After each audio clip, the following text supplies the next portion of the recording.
হঠাৎ করেই খবর পেলাম আমার শুভ বয়ফ্রেন্ড মারা গেছে। কিভাবে মরেছে জানো? গাড়ি অ্যাক্সিডেন্ট করে। তারপরে কি করব, রেডি হয়ে যাচ্ছি, এই প্যান্টটা আমার শুভ বয়ফ্রেন্ড দিয়েছিল, তো এটা পরলাম আর একটা টপ পরে নিয়েছি। তারপরে দেখি যে আমার প্যান্টের চেন আটকায়নি, তো চেনটা আটকে নিলাম।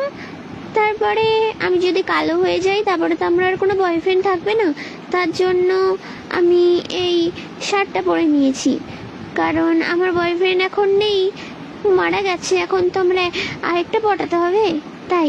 তারপর একটা হালকা মেকআপ করব ভাবলাম। তারপরে এই যে চুলগুলো একটু ছাড়িয়ে নিচ্ছে, আঁচড়ে নিলাম। তারপরে একটু মুখটা মুছে নিলাম, যে কি আর করা যাবে, বয়ফ্রেন্ড মারা গেছে, এখন তো ভেঙে পড়লে চলবে না, সাজুগুজু করে দেখতে যেতে হবে শেষ দেখা। তো একটুখানি ক্রিম মেখে নিয়েছি।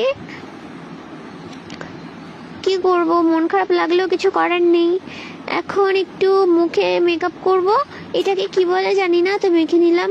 তারপরে খুব কষ্ট লাগছিল, কি বয়ফ্রেন্ড মারা গেছে বলে কথা, কান্না করছিলাম অনেক।